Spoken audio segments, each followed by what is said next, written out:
বাংলা একটা কথা আছে, বিপদে বন্ধুর পরিচয়। রাশিয়ার বিপদে ইরান যেভাবে পাশে দাঁড়িয়েছে, আমার মনে হয় যে পুতিনের উচিত গোপনে জিনিস দেওয়া বন্ধ করে প্রকাশ্যে দেওয়া। আর সবচেয়ে বেশি এই মুহূর্তে যেটা জরুরি সেটা হচ্ছে আকাশ প্রতিরক্ষা সিস্টেম। কারণ ইসরায়েল যা বলছে ঠিক তাই কিন্তু ঘটাচ্ছে, তাই করছে। আজকে সকালবেলা ইসরায়েল একটা বক্তব্য দিয়েছিল যে ইরানের রাষ্ট্রীয় টেলিভিশন এবং রেডিও থাকবে না। দেখেন, এই বার্তাটা তারা আগে দিয়েছে, দেওয়ার কয়েক ঘন্টা পর ইরানের যে রাষ্ট্রীয় টেলিভিশন ভবন, সেই ভবনে হামলা চালিয়ে বসছে। যদিও এখন পর্যন্ত ওই রকম ক্ষয়ক্ষতি হয় নাই, সেই টেলিভিশনের সম্প্রচার চালু আছে বা রেডিওর চালু আছে। পাশাপাশি উত্তরাঞ্চলীয় অঞ্চল ডিস্ট্রিক্ট 3 সেইখানে কিন্তু আজকে রাতে আরো বড় ঘটনা ঘটবে। আগে আমি নিউজটা দিয়ে গেলাম। ইরানের, আমি জানি না যে আকাশ প্রতিরক্ষা সিস্টেমে আসলে কতটা দুর্বলতা আছে, কারণ ইসরায়েল বলছিল ইরানের আকাশ নাকি ইসরায়েলের নিয়ন্ত্রণে। এই যে কথাটা, এটা কিন্তু অনেকাংশে সত্যি। কেন সত্যি?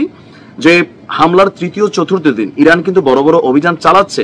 100টা মারলে 20টা গিয়ে পড়তেছে। নানান কারণে আমার আগের ভিডিওগুলো যারা দেখছেন তারা জানেন যে কেন আসলে সবগুলা পৌঁছাতে পারছে না। কিন্তু নিজেদের আকাশ সীমাকে সিল করা বা ইসরায়েল থেকে যে কোনো সময় হামলা আসবে না, এটার তো কোনো কারণ নাই। সো আকাশ প্রতিরক্ষা সিস্টেম, রাষ্ট্রের গুরুত্বপূর্ণ স্থাপনাগুলোকে যখন বইলা কইয়া একটা হামলা চালানো হচ্ছে, সেখানে কিন্তু ইসরায়েলের সফলতা বা জনগণের মানসিক শক্তি কিন্তু ভেঙে দেওয়া হচ্ছে।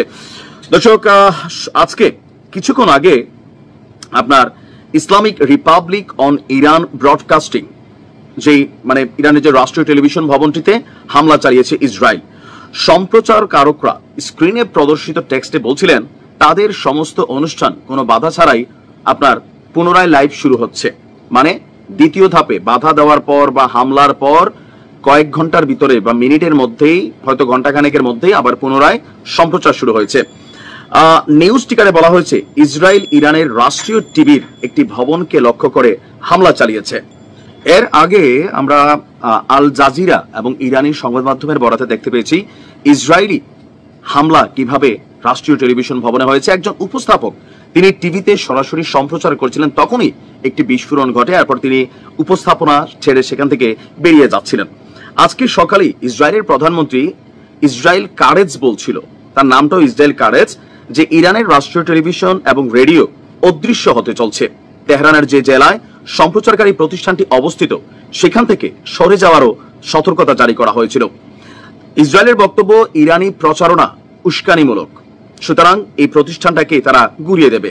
আর এরপর কাছাকাছি যারা বসবাসকারী বাসিন্দা আছেন তাদেরকেও সরে যাওয়ার ঘোষণা আসছিল। অপরদিকে তেহরানের উত্তরাঞ্চলীয় জেলা 3 বা ডিস্ট্রিক্ট 3 এর একটি অংশের বাসিন্দাদের অবিলম্বে সরে যাওয়ার আহ্বান জানিয়ে আপনার একটু আগে আবার ইসরায়েল বলছে যে সেখানে বিমান হামলা চালানোর পরিকল্পনা করছে তারা।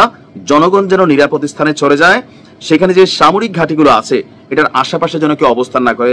আমরা সকালে বইলা দিছি যে এই ঘটনা ঘটবে, এখনো ঘটে নাই। ইরানের উচিত এই যে বইলা কইয়া একটা হামলা চালাচ্ছে, সেই হামলাটাকে প্রতিহত করতে না পারাটা হচ্ছে নিজেদের দুর্বলতারা কিন্তু প্রকাশ হচ্ছে শত্রুপক্ষের কাছে।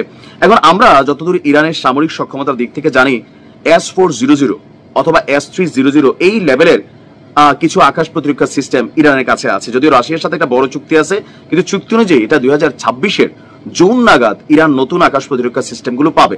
এখন যেহেতু ইমার্জেন্সি, ইরানের উচিত রাশিয়া থেকে সরাসরি এগুলাকে নিয়ে আসা এবং পুতিনের উচিত পশ্চিমাদেরকে বৃদ্ধাঙ্গুলি দেখিয়ে ইরানের পাশে দাঁড়ানো, নয়তো এখানে অনেক কিছু করবে। ইরান পাল্টা হামলা চালাবে, কিন্তু ইরানের হামলাগুলো 5টা লেয়ারে আটকে যাচ্ছে, কিন্তু ইসরায়েলের হামলা এক লেয়ারেই ঢুকে যাচ্ছে। বন্ধ করার বা প্রতিরোধের একটাই সিস্টেম, আকাশ প্রতিরক্ষা সিস্টেম। কারণ সামরিক স্থাপনা এগুলো তো চাইলে নিয়ে কোথাও নিয়ে সরাই নেওয়া যাবে না। আল্লাহ ভরসা। তবে ইরানকে সচেতন হওয়া উচিত। ভালো থাকুন।